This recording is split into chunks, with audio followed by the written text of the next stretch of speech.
Hello fam! Welcome back to another vlog. So it's our third day here in Melbourne and 6:47 na ng umaga ngayon. And for today, magtutour tayo fam ng isa sa mga pinakasikat na destinations dito sa Australia. So nagbook ako ng tour sa Klook. So ang pupuntahan natin is the Great Ocean Road. Ito yung nasa 240 kilometers yata na scenic route dito sa Australia. Coastal area siya and may wildlife din. Mamaya isi-share ko na lang lahat ng details about sa mga pupuntahan natin. So, ilagay natin yung screenshot nung tour na nabook ko from Klook, no? And ang pick-up time ay 7:30 AM. Ang aga, diba? Ang aga rin natin nakatulog kagabi. Pero ang aga ko rin nagising 4:30 AM Melbourne time. Nagising na rin ako. Hindi ko alam kung bakit ang aga-aga ko nagising. Excited ba sa tour? Anyway, for sure makakatulog tayo sa bus. Kasi based on my research, nasa 2.5 to 3 hours yung biyahe. Mula dito, papunta doon sa Great Ocean Road. So, sabihin natin 3 hours. Papunta, 3 hours pabalik. So, 6 hours. Kaya medyo matagal tong tour fam. And ang aga rin ng call time no 7:30 AM. So, it's gonna be a long day today. So, sinuot ko na yung pangmalakasan kong jacket fam kasi in-anticipate ko na it will be colder doon dahil nga coastal area siya, dagat area. So, for sure, mas malamig doon. So, nagdala lang din ako nitong earmuffs natin. Ito yung nabili natin sa Strasbourg sa France, no? Kung naalala niya fam, ayan. Dala ko lang para kung sakaling malamig. Tapos, magbabaon din ako ng water. And yung tinapay na binili natin kagabi.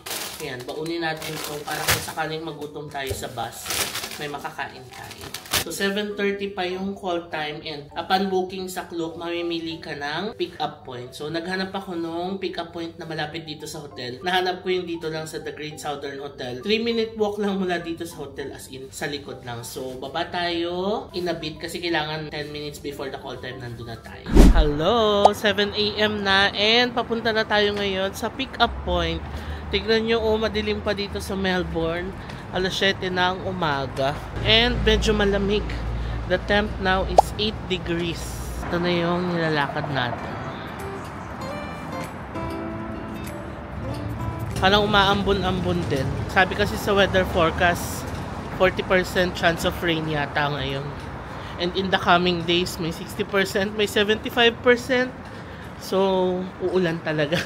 Sarap maglakad dito sa Melbourne kahit sa umaga, oh.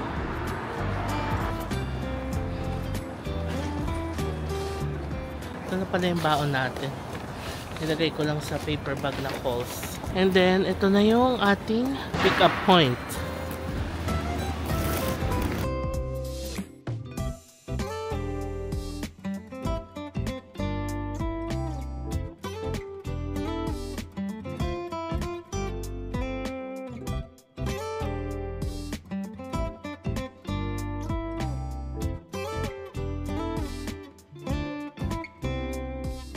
Okay, dito na ako sa bus. Sakto naman. Yung bus dumating yung 7:20. So, 7:29 na. In a bit, gora na tayo. Tapos, tulog na. Sleep po na tayo dahil mahaba-haba ang biyahe. Going to the Great Ocean Road. Dilim pa rin sa labas, oh. Gora na.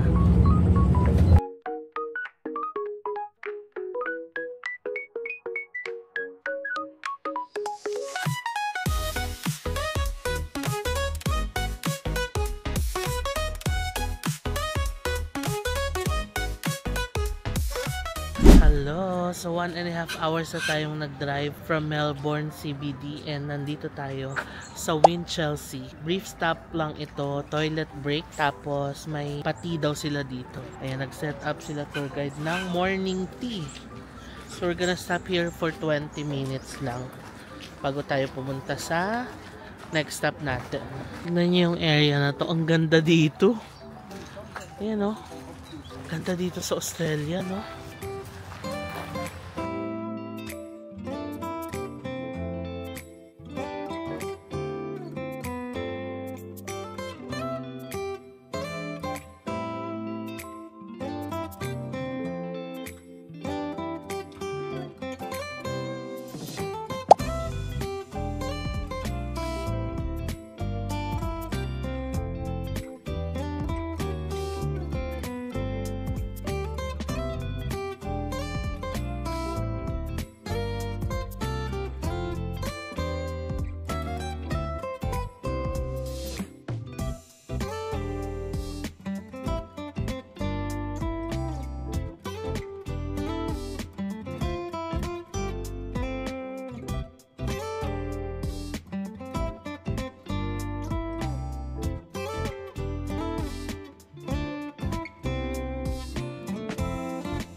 Hello! Time check, 11 o'clock na ng umaga. 3 oras nga yung biyahe, no, papunta dito sa Great Ocean Road. And nandito na tayo sa ating first stop, ang 12 Apostles. Ibinaba tayo dyan sa parang visitor center nila. Tapos, maglalakad tayo papunta doon sa viewpoint kung saan makikita natin ang 12 Apostles. Saglit na walk lang to, 15-minute walk lang daw ito. Tapos, mostly flat surface naman. So, ito yung lalakarin natin.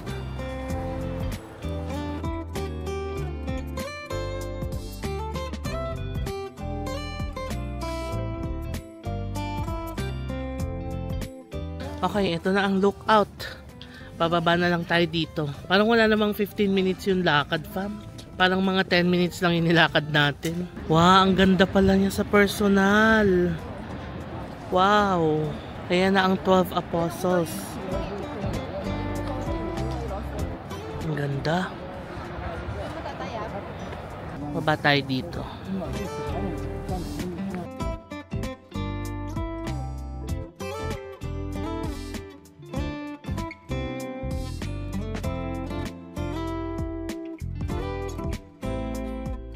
Ayan na fam, nasa likod na natin ang 12 Apostles and nandito tayo ngayon sa Great Ocean Road, no? And based on my research, ito palang Great Ocean Road, ginawa ito in memory of the Australian soldiers na namatay dito noong World War I. And it took them 13 years to build itong Great Ocean Road from 1919 to 1932. So 1932 natapos itong Great Ocean Road, no? Tapos alam nyo kung gaano siya kahaba, fam? Estimated 243 kilometers yung haba nitong Great Ocean Road. Napakahaba. Imagine niyo, isang part lang to ng Great Ocean Road yung nakikita natin. So mahabang mahaba pa siya. 243 kilometers or 151 miles. Tapos tinatawag din pala itong shipwreck coastline kasi ang dami daw mga shipwrecks dito. And hindi daw magandang maglayag dito. Kasi nasa estimated 638 shipwrecks na raw. Mga ships na lumubog dito sa part ng Great Ocean Road na ito. Grabe, no, nakakatakot.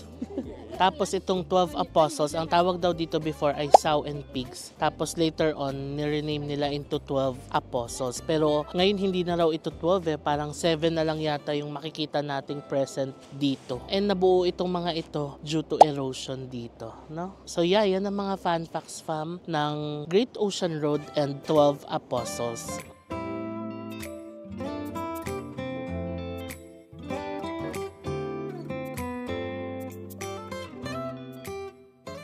Okay, lakad na tayo, fam. Papunta doon naman. Tiyan natin kung may view pa doon. Ito siya, oh. Sorry kung medyo mahina yung boses ko, fam, ha. Kasi, syempre, maraming mga turista din dito nakasama natin. Kaya ayaw nating masyadong malakas yung boses. Nakakaya din sa ibang tourist. Ayun, oh, may viewpoint pa doon. Tiyan natin. Ito naman yung view mula dito sa viewpoint.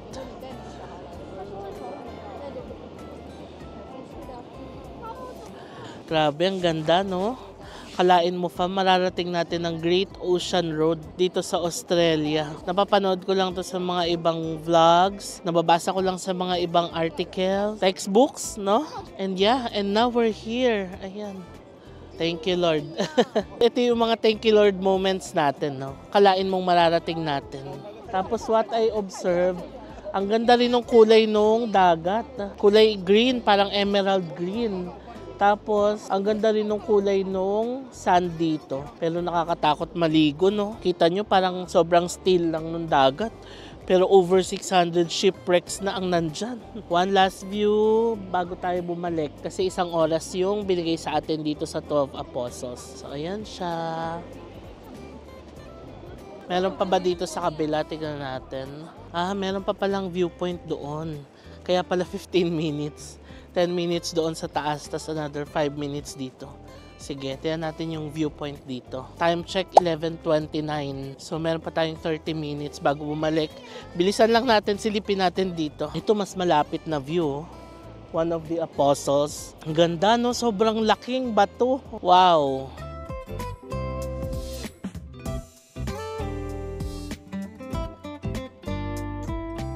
Ang ganda pala ng view mula dito.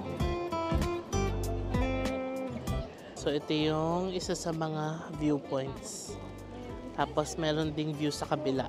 Ayan. 2 of the Apostles.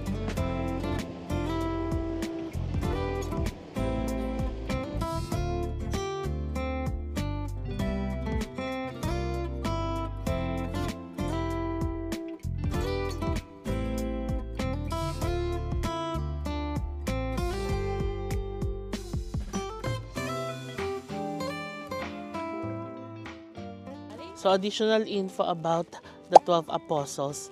Limestone stacks pala ang tawag sa kanya. Tapos, itong mga limestone stacks na to, they were once part of the mainland cliffs. Tapos, over the time, nahiwalay siya. And then, due to erosion, yung ibang limestone stacks daw dito ay nawala na. And yung erosion kasi patuloy na nangyayari siya dito, no? So, magbabago at magbabago talaga siya. But we are lucky na nakita pa rin natin ang 12 Apostles. Ngayon, 7 na lang. Ito yung some information about the 12 Apostles. So it's shaped by the powerful nature. Cliffs are reduced by rainwater seeping into cracks, dissolving the soft limestone rock. Older apostles collapse and new ones are formed. The small islands known today as the 12 Apostles have a story that began million years ago. Shells and other sea life settled into layers in an ancient seabed, eventually forming the soft rock called limestone that you see exposed here today. Ay, okay. So ayan, few facts about the limestones dito. Ayan na siya. Let's say goodbye to the 12 Apostles. Time check, 12:41 na. So, meron tayong 15 minutes na paglalakad. Sakto lang tayo doon sa call time natin sa bus. Ito na, balik na tayo.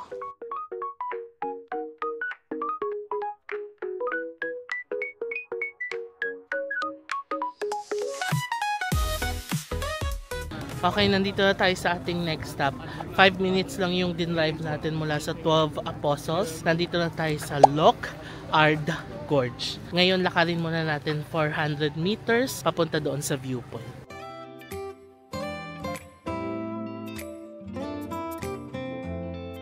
35 minutes pala yung binigay sa atin para mag-explore dito. Okay, narating na natin yung viewpoint and alam nyo, ang ganda. Sobra. Pakita ko sa inyo. Ayan.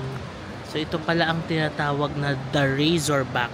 So, part pa rin ito from ng Loch Ard Gorge dito sa Great Ocean Road.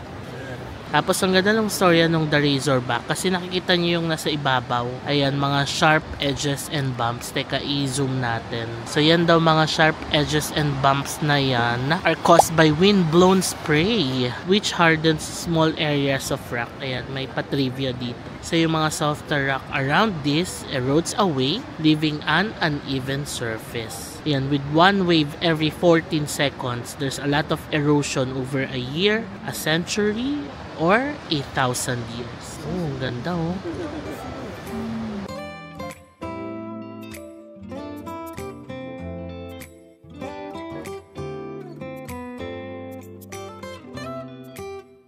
So, ang story pala nitong Loch Ard Gorge, fam, meron daw ship na nag-crash dito noong 1878.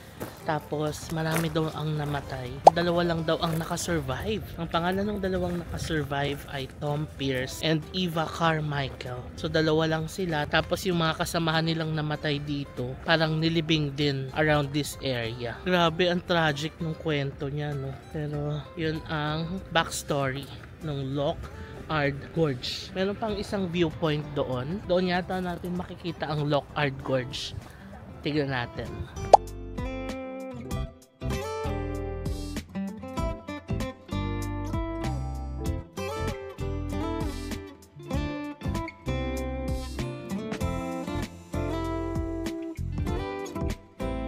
Okay, ito pala ang mas malinaw na story, fam. So, yung gorge pala na ito ay pinangalan doon sa ship na nag-crash dito sa island. Kaya tinawag siyang Loch Ard Gorge.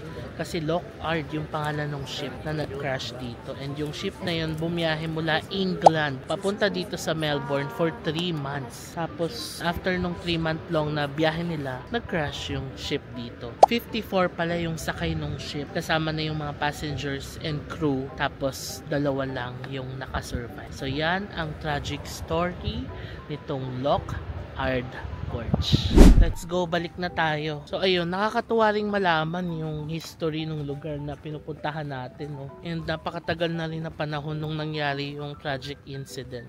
So yeah, lawak ng lupain dito sa Great Ocean Road. Tignan nyo. Diba? Tapos may mga cliff. Yung cliff dito reminds me of the Pitogo Cliff na pinunta natin sa Siquijor. Di ba may ganun tayo? Oh. Anyway, balik na tayo ng bus. 12:40 ang call time natin. 12:30 na. So 10 minutes. After nito, magla-lunch na raw tayo. May kasamang lunch yung Binukong tour. So may baon na ring sandwich yata for lunch. Okay, namigay na sila ng lunch. Ayan. So as I've shared kanina, yung Nabukong tour, may kasama na siyang lunch. Kanina pa to tinake out nung bago tayo umalis sa Melbourne CBD. Tinagrab nila. Chicken sandwich. Tapos may kasama siyang tinapay na ganito. Okay, ito ang lunch natin. Bibigyan kayo ng option ni tour guide. Chicken, ham, salad, or egg. So I chose chicken. Oh, nice.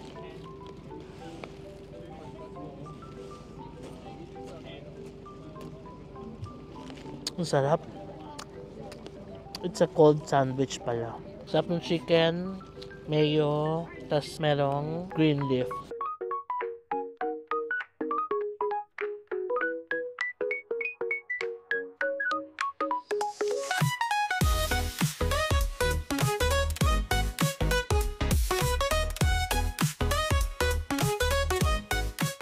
Next stop na tayo, fam. Parang 30 minutes from the spot na pinuntahan natin kanina. And dito ay magsa-spot tayo ng koala. Well, in fact, may naspatan na kaming isa. Ayun, pakita ko sa inyo. I'm not sure kung kaya nung camera, pero ayun siya. Try natin yung iPhone. Ayun siya, fam, oh. Ayun, kaya ng iPhone. Ay, cute. Koala sa kanyang natural habitat.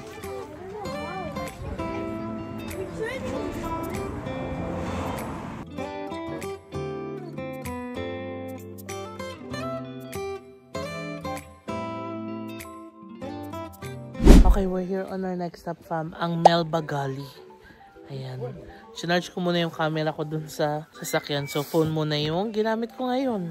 So, may short walk lang daw dito papunta sa waterfall yata. Ayan.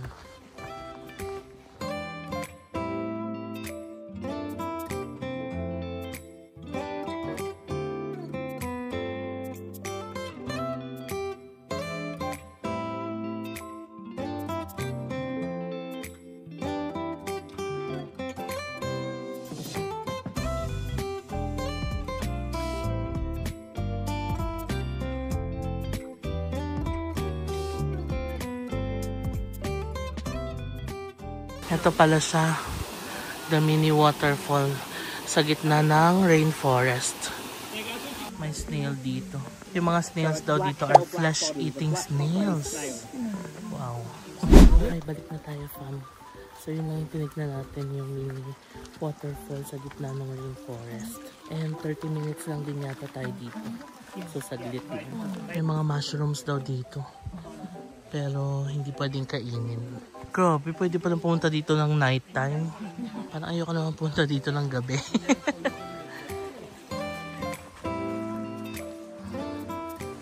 Ito, nakakatakot na dito. Bangin na siya, fam.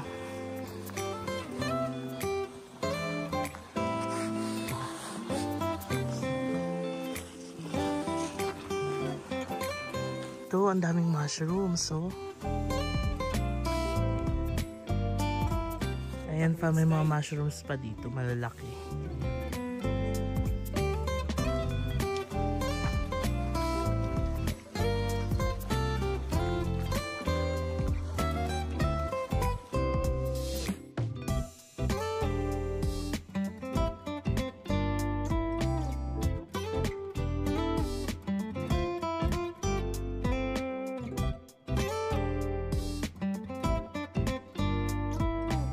Hello, hello! Nandito na tayo sa ating next stop, ang Apollo Bay. Alam nyo, fam, ang ganda ng area na ito. It's a bay area, so may dagat. Tapos ang daming mga cafes, restaurants. It's a chill area. May itatry tayo ditong ice cream, recommended ni tour guide. Award-winning ice cream daw ito.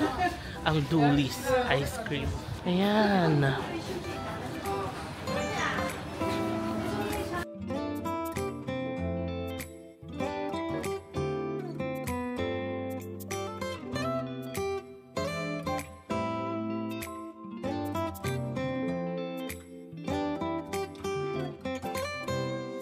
vanilla chocolate chip ice cream. And then malt crunch. Thank you. Got our ice cream. Dully's premium ice cream. Okay, moment of truth. Tikman natin.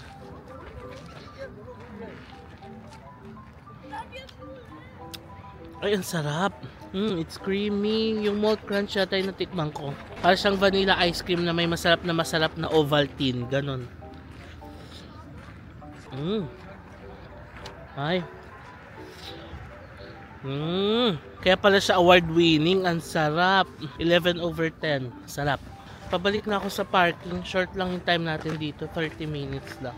3:40 ang call time. 3:30 na. Ang bilis. Medyo against the light. Pero sa kabila, nandiyan yung mga restaurants. May local grocery, cafe. May bakery din sa kabila. Tingnan nyo. Ang chill dito. Tawid tayo dito. Para makita. Ayan. Kita na ba? Sorry. Pero pangit yung lighting. Pag ganitong nasa shadow ng araw. But yan yung mga restaurants, cafes. Oh. May liquor shop. Yun yata, bilihan ng burger. Tapos ito, Chinese restaurant. Ayan, may bakery doon. So maganda yung area, no? Very chill lang. And parang yung mga pupunta dito, mga nakasasakyan talaga.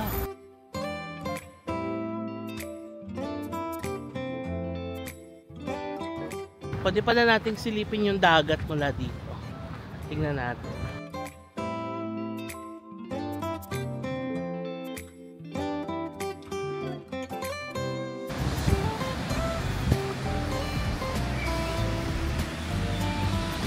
Ang lakas ng alon. Bawal daw mag-swimming. Kasi may mga submerged items daw dito sa area na ito. Ayan na siya, ang dagat dito sa Apollo Bay. O diba? Katingin pa tayong dagat. Halika na, may 8 minutes pa tayo. CR muna tayo bago tayo sumakay ng bus. Here's our bus, sakto 3:40 na. Ayan na yung mga shops sa kabila, ang dami. Tsaka ang dami rin pumupunta, no? Mga nakasasakyan sila. Sarap naman dito. Na-enjoy ko tong Apollo Bay. Tapos may masarap na ice cream.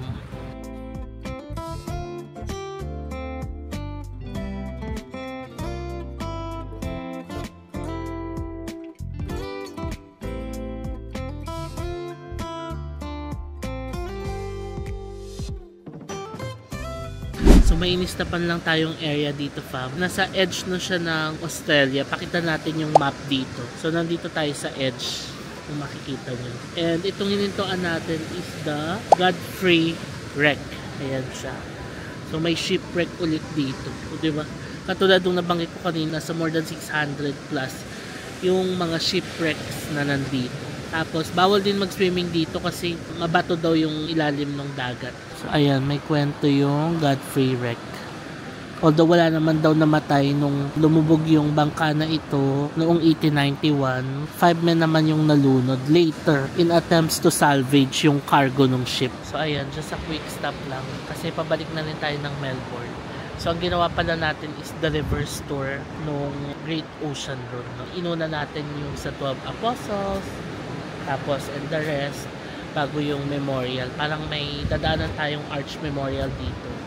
Yun yung ginawa nila para i-honor yung mga gumawa ng Great Ocean Road dito. So yeah, quick stop. Ganda. Malamig. Okay, may inistapan ulit kami isang stop along the Great Ocean Road. Dito naman makakakita daw tayo ng mga wild kangaroos. So kangaroos in their natural habitat. Ang layo. Baka hindi maabot ng ating camera. Yun, kaya ng iPhone. Ayan o. Yun pa, marami pa dun. Ayun. Okay. Kita natin sila. Oh, di ba? Ang cute, ang haba ng buntot. Sensya na pa, medyo malayo tayo ha. So, sa wild sila. Ayan.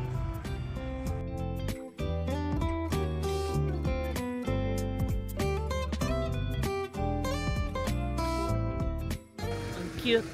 So, it's 5:20 PM and nandito na tayo sa last stop of the tour for today, ang Arch Memorial dito sa Great Ocean Road, no? As I've shared kanina, dinedicate ito para doon sa mga soldiers na bumuo nitong Great Ocean Road. Ayan siya. So, photo spot siya dito. So, shinare dito yung engineering heritage nung the Great Ocean Road. So, sabi dito, it started as a project to create work for World War I returned servicemen. And funding came from public donations raised by the Great Ocean Road Trust. So, ayan siya, isang buong ganyan yung ginawa nila. Galing, no? Ilang years ang itinagal para mabuo nila itong Great Ocean Road. It's the first ocean road in the world pala. Ayan. Ang saya kasi nabaybay natin yung Great Ocean Road, di ba? Although may pa zigzag-zigzag nga lang, pero ganun talaga yung daan kapag bundok tapos sa gilid ng ocean, di ba? So yeah, ang saya na nabaybay natin ang the Great Ocean Road.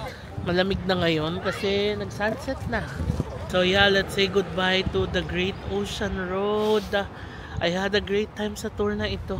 5:30 na ngayon. So, kung 2.5 hours yung biyahe, mga 8 PM na tayo makakarating ng Melbourne CBD. Hello fam, 5:47 na ng hapon and ang bilis magdilim dito sa Melbourne. So, umistop muna tayo dito. Ayan yung bus natin. Toilet break na muna. Ito sa kabila. Kasi more than 2 hours yung biyahe natin pabalik nung Melbourne. Ang ganda rin ng area na to fam. Angel Sea area.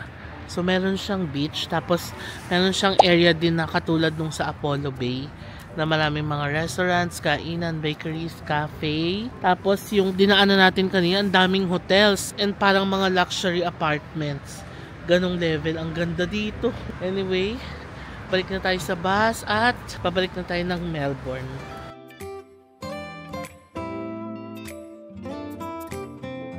And we're back dito sa Melbourne CBD. Nandito na ulit tayo sa Great Southern Hotel, yung sinakyan natin kanina. And 7:30 na ng gabi. Grabe, it was such a long day.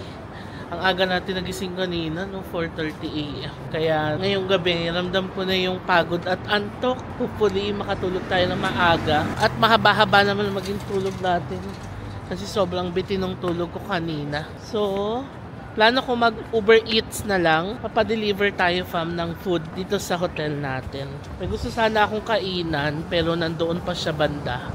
Sasakay pa tayo ng tram. Medyo pagod na ako at wala ng energy. So, try naman natin mag-Uber Eats. Kasi gumagana yung Uber Eats dito sa Australia. And we're back sa ating hotel room. Ang saya nung ating tour. Wow, tingnan nyo 7:50 na. Ganon-ganon lang. Ang bilis ng oras. So, nag-order na ako sa Uber Eats. O, diba? Ang maganda dito sa Australia, meron din silang Uber Eats. So, kung pagod na kayo and babalik na kayo ng hotel, pwede kayo mag-order ng mga food, no? And meron kasi akong listahan ng mga restaurants na gusto kong itry. And yung isa doon, sinerch ko sa Uber Eats. Available siya, yung Buza Chicken. So, yun yung in-order ko sa Uber Eats. Parang in 20 minutes, darating na siya. So, syempre, bababa tayo maya-maya. Kunin natin yung order doon sa baba. Dumating na ang ating order. So, meron tayong rice from Buza Chicken to. May coleslaw. Ito malamig. Ano to? Ayan, kulay pink. Tapos, here's our chicken. Grabe, gutom na ako. And welcome to Buza Town. Chicken Beer Cuisine. Ayan siya. Na-search ko to fam. Masarap to yung chicken nila dito sa Melbourne. Anong itsura? Wow! Ang in-order ko nga pala ay sweet and spicy. And ang dami niya. Pwede pa ito ulamin bukas. I-ref ko na lang, may microwave naman tayo. So siguro i-end ko na muna itong vlog fam. Kakain na lang naman na ako. Magpapahinga, magpa-freshen up. Tapos matutulog na. Kasi puyat na puyat talaga ako. Ilang oras na ang tulog ko kagabi. And yeah, sana makabawi tayo ng tulog ngayon. Dahil tomorrow, may tour ulit tayo. 8 AM naman ang call time. O diba? Ang aga pa rin ang call time natin bukas. Pero tomorrow ko na lang i-share yung details about the tour. So thank you so much fam sa pagsama sa akin sa vlog na to. Sana sana nag-enjoy kayo. I'm happy na napuntahan natin ang The Great Ocean Road. Yung pala ang kauna-unahang ocean road sa buong mundo and sobrang haba niya. Nabaybay natin siya. Happy ako na napuntahan natin yung 12 Apostles and yung iba pang mga destinations kanina. Sobrang sayang tour. Sulit na sulit. For around 6,000 plus pesos, no? Feeling ko na sulit ko na siya. Kasi nga, dati lang natin nakikita sa mga books, nakikita sa mga articles, napapanood sa ibang vlogs. Napuntahan na natin and ang dali lang pala niyang puntahan mula dito sa Melbourne. So kung pupunta rin kayo dito, fam, I highly suggest na gawin nyo rin yung tour na yan kasi minsan lang natin mapupuntahan yan, The Great Ocean Road dito sa Australia, no? So before ko end itong vlog, please follow me sa aking mga social media accounts, JM Banquisio sa Facebook at JM Banquisio sa Instagram and at JM Banquisio _ sa TikTok. Also fam, kung nagpaplano na kayo ng mga trips ninyo soon, pwede kayo mag-book ng hotels and activities ninyo sa Klook. All you have to do is search my name, JM Space Banquisio sa Klook app, tapos lalabas na yung JM Banquisio's Creator Shop. Diyan sa Creator Shop, fam, may mga discounts kayong pwedeng makuha. Up to 15% discount yung pwede nyo makuha dyan. Access nyo lang yan. Tapos, pwede na kayo mag-book ng mga hotels and activities dyan. Pero pwede nyo pa rin gamitin yung usual promo code ko na i-display ko sa screen and pwede pa rin kayo makakuha ng extra discounts. So, yun lang fam for this vlog. Maraming salamat sa pagsama sa akin sa vlog na to and I'll see you on my next Melbourne vlog. Bye! Chibug time! Bye-bye!